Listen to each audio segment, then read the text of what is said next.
Alô, bom dia, você está no canal Professor Belém nesta terça-feira, dia 14 de novembro de 2023, sejam todos bem-vindos.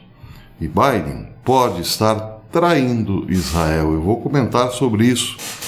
Antes quero mandar 2 abraços, um para a Natália Oliveira, ela me escreveu dizendo: sou sua fã, peço que mande um abraço para mim. Sou Natália Aires, do Rio de Janeiro.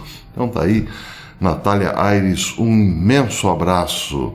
E um abraço também para a Daniele Bezerra Cabral. Professor, envie um abraço para o pessoal de Santa Catarina, especialmente para mim, que reside em Chapecó. Imenso abraço a Chapecó, um imenso abraço a Daniele Bezerra Cabral e também, por que não dizer, um imenso abraço a Concórdia, que fica ali bem pertinho de Chapecó, a cidade onde eu nasci, Concórdia. Um grande abraço a todos os meus queridos amigos catarinenses, barriga verde, né? Como se dizia no passado, hoje já não sei se é politicamente correto.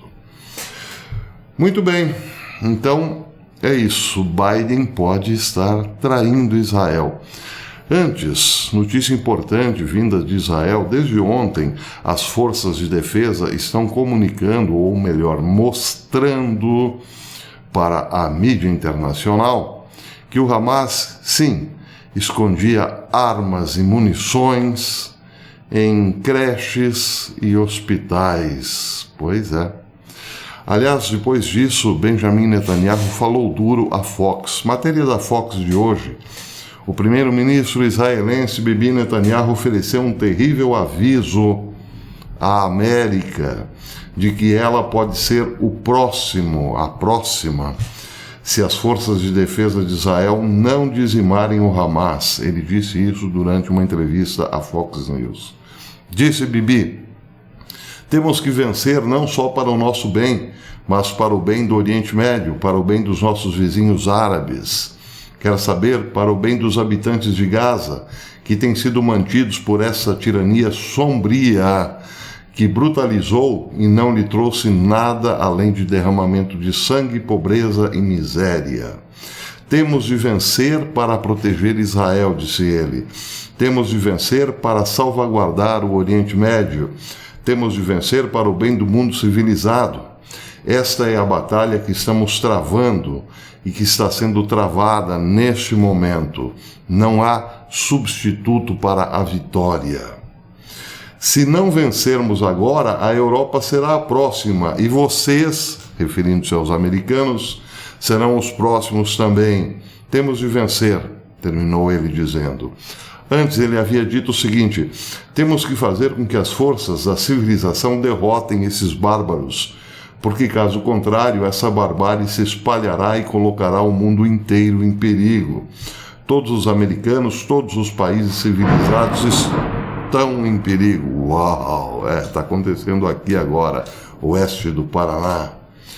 Temos de vencer, reafirmou Benjamin Netanyahu. Não há substituição para essa vitória. Ele chamou a atenção também para o eixo do terror, que ele diz ser colocado pelo Irã, listando o Hamas em Gaza, o Hezbollah no Líbano, os Houthis no Iêmen, entre outros há séculos, disse Netanyahu. Eles querem trazer o Oriente Médio, o mundo, de volta à Idade das Trevas. E do outro lado está Israel, os Estados Árabes modernos, e também, claro, os Estados Unidos, todas as forças que querem ver a paz, a prosperidade para o Oriente Médio e para o mundo. Essa é a batalha que está sendo travada neste momento. O líder israelita atacou também manifestantes equivocados que saem às ruas por todo o país, nos Estados Unidos, exigindo cessar-fogo, insistindo que não representam a maioria dos americanos. Ele disse: não seremos pressionados por essas manifestações. Faremos o que é certo e venceremos essa guerra para o nosso bem, para o bem da humanidade e da civilização, finalizou Netanyahu. Bem, eu vou falar também desses manifestantes. Antes, quero lembrar o seguinte: há alguns dias eu publiquei um vídeo falando de uma carta escrita há 150 anos por Albert Pike ao Illuminati Giuseppe Mazzini. Naquela carta, Pike instruía Mazzini de como seriam as 3 guerras mundiais. Sobre a terceira, ele dizia o seguinte: a Terceira Guerra Mundial deverá eliminar judeus e muçulmanos, porque esses entrarão em guerra, uma guerra que destruirá os 2 lados. Porém, ficará um lado, a terceira religião monoteísta, ou seja, os cristãos. Os cristãos terão que enfrentar, desculpem a nossa falha, os cristãos, segundo Pike, terão que enfrentar as minorias revolucionárias em seus próprios países. E aí então, depois de vencer essas minorias revolucionárias em guerras bastante sangrentas, os cristãos finalmente perderão a fé e estarão prontinhos para receber o reino de Lúcifer. Era a carta de Albert Pike, sobre a qual ainda pousam muitas dúvidas. Teria mesmo Pike escrito essa carta? Bem, o fato é que o que foi contido, o que foi contado ou comentado por Pike a Mazzini, acabou, se for verdade que a carta existe, acabou se cumprindo. Tanto que agora, nesta guerra entre Israel e o Hamas, já podemos antever, sim, aquele princípio de destruição mútua. E restaria, então, aos cristãos, finalmente, depois de muçulmanos e israelenses se destruírem numa guerra nuclear no Oriente Médio, restaria aos cristãos enfrentar essas minorias revolucionárias que hoje, segundo Bibi Netanyahu, marcham desinformadas em favor de um grupo terrorista. Bem, acreditemos ou não, e normalmente não gostamos de acreditar nessas coisas, existem tantas informações que nos chegam não pela grande mídia, mas por canais alternativos, que nos fazem realmente pensar se não há uma força unitária por trás de todas essas ações, uma personificação do mal que estaria comandando a humanidade como se fosse um jogo de xadrez. Não queremos acreditar nisso, mas vejam que interessante. Esta denúncia é praticamente uma denúncia do The Washington Free Beacon ontem. Vejam o que disse a matéria. A administração Biden pode aprovar hoje, amanhã, né? A matéria foi publicada ontem. Pode aprovar amanhã, terça-feira, uma isenção de sanções que permitirá ao Irã acessar pelo menos 10 bilhões em fundos anteriormente congelados, mantidos no Iraque. Uma decisão observada de perto, que ocorre apenas um mês depois que o grupo terrorista Hamas, apoiado por Teherã, lançou um ataque a Israel que deixou 1.200 mortos. Na verdade, é o 39º dia da guerra Israel-Hamas. Continua o Free Beacon. A renúncia estenderia o alívio de sanções multibilionárias emitidas pela primeira vez em julho e que expira hoje, terça-feira. Permite ao Iraque transferir pagamentos congelados para contas bancárias iranianas na Europa e em Omã. A renovação da isenção está gerando preocupações de que a administração Biden ainda mantém e manterá vias financeiras abertas para Teherã, à medida que os representantes terroristas do país fomentam o caos em todo o Oriente Médio. Richard Goldberg, conselheiro sênior da Fundação para a Defesa das Democracias e especialista em sanções que anteriormente serviu no Conselho de Segurança Nacional da Casa Branca, disse ao The Washington Free Beacon que, abre aspas, o mundo vive o pós-7 de outubro, mas a Casa Branca ainda está executando uma política de 6 de outubro em relação ao Irã. Aí, claro, ele pergunta, por que é que o Irã deveria ter acesso a mais de 10 bilhões de dólares depois de patrocinar um dos piores ataques terroristas contra cidadãos americanos e o pior massacre de judeus desde o Holocausto. Por quê? Faria mais sentido congelar todas essas contas e manter cada cêntimo fora das mãos de Teherã. Voltando à pergunta, por que o Irã continuaria recebendo bilhões de dólares, sendo um dos principais suspeitos de financiar o terrorismo? Porque talvez a parte que pode liberar o dinheiro esteja mesmo interessada numa grande destruição de judeus, árabes e muçulmanos em geral. É uma das possibilidades, já que eu trouxe a lembrança a carta de Albert Pike, não é mesmo? Segui a matéria do Verbicon dizendo: embora a administração Biden tenha suspendido o pagamento de um resgate de 6 bilhões de dólares ao Irã na sequência de uma campanha de pressão no Congresso, a suspensão das sanções Iraque, Europa, Omã sinalizaria que os Estados Unidos estão ainda tentando fornecer alívio financeiro ao regime linha dura do Irã. Oficiais militares iranianos alertaram na segunda-feira que a guerra de Gaza já transbordou para o vizinho Líbano e pode até ampliar o seu alcance à medida que os combatentes armados do Hezbollah iraniano se tornam mais ativos no conflito. Teherã também tem mobilizado as nações árabes contra Israel, ameaçando prolongar a guerra e abrir mais frentes de combate. Então, está aí, possibilidade, depois de Gaza, logo em seguida, uma guerra de Israel com o Líbano. Bem, em relação a esse dinheiro está bloqueado no Irã e na Europa. Que dinheiro é esse? O Iraque foi permitido ao Iraque receber energia elétrica e gás do Irã. Só que Donald Trump, uma vez na presidência, disse o seguinte: ok, o Iraque poderá pagar essa energia numa conta bancária em Bagdá.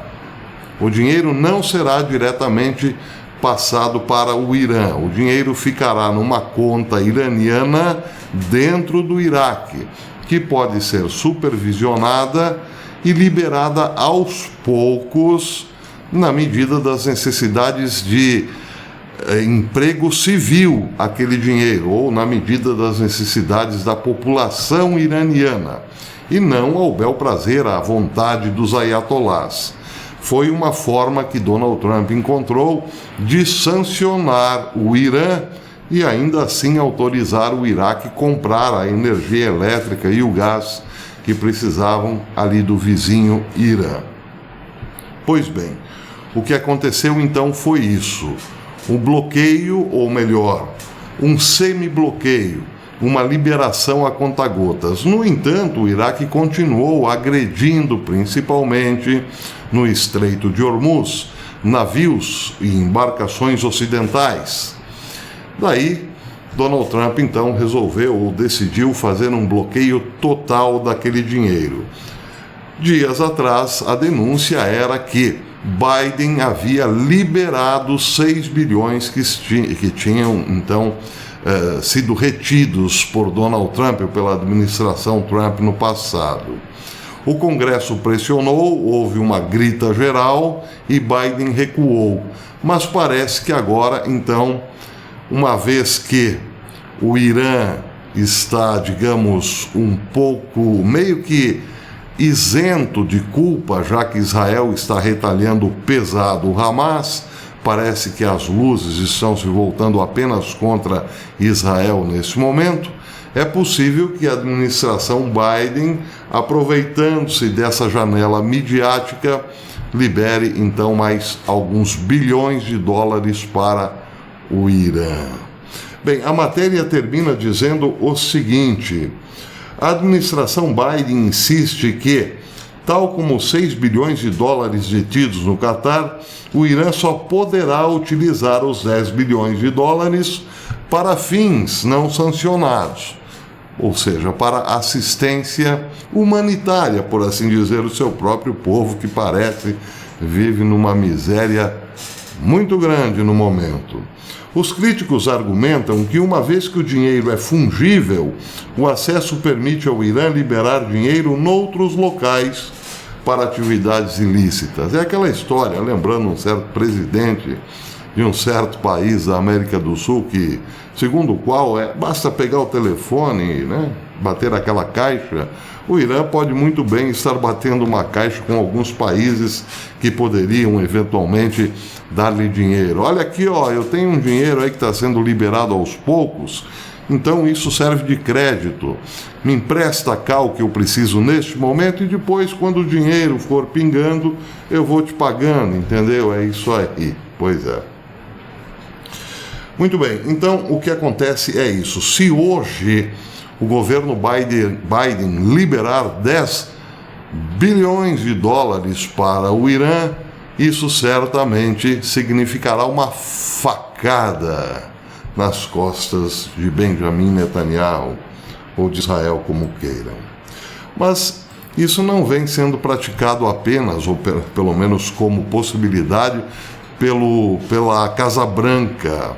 Outros órgãos do governo, como o IRS, também estão fazendo vistas grossas a remessas ilegais de fundações norte-americanas para grupos radicalmente contra Israel e super a favor do Hamas, lá nos Estados Unidos. Essa é a denúncia que estampa hoje o site Gatestone Instituto, que diz o seguinte, entre outras coisas: o JVP e o If Not Now, grupos radicalmente contra Israel e a favor do Hamas, têm recebido muito dinheiro da Open Society Foundation de George Soros. E o IRS, que poderia bloquear essas remessas, não está fazendo nada. Bem, a matéria é longa, mas diz, entre outras coisas, que esses grupos anti-Israel, If Not Now e JVP, que é Jewish Voice for Peace, têm recebido sim muito dinheiro há muitos anos da Open Society para promover distúrbios ou provocar distúrbios pela turba radical, organizando manifestações radicais por esta turba revolucionária contra Israel, sem que a Receita Federal lá dos Estados Unidos tome atitude nenhuma, já que, pela Constituição, isso é totalmente ilegal. Então, isso aí. Teorias da conspiração à parte, deixando de lado Albert Pike, o fato é que, acidentalmente ou não, existem grandes grupos interessados na briga e não na paz. Se os Estados Unidos liberarem muito mais dinheiro para o Irã agora, estará não só dando uma facada nas costas de Israel, como esticando o prazo ou o período desse conflito. Por quê? Porque o Irã certamente despejará muito mais poder bélico no seu representante, o Hezbollah. Daí porque já se anuncia uma guerra pesada entre Israel e o Líbano. Tem gente que quer ver a guerra, é o que tudo indica. Então, se Pike escreveu ou não a carta a Giuseppe Mazzini, o fato é que, bem, alguém está querendo sim que judeus e muçulmanos desapareçam e depois aqueles que sobraram, os cristãos, estejam prontos para se tornarem outra coisa. É isso aí. Até amanhã, se Deus quiser.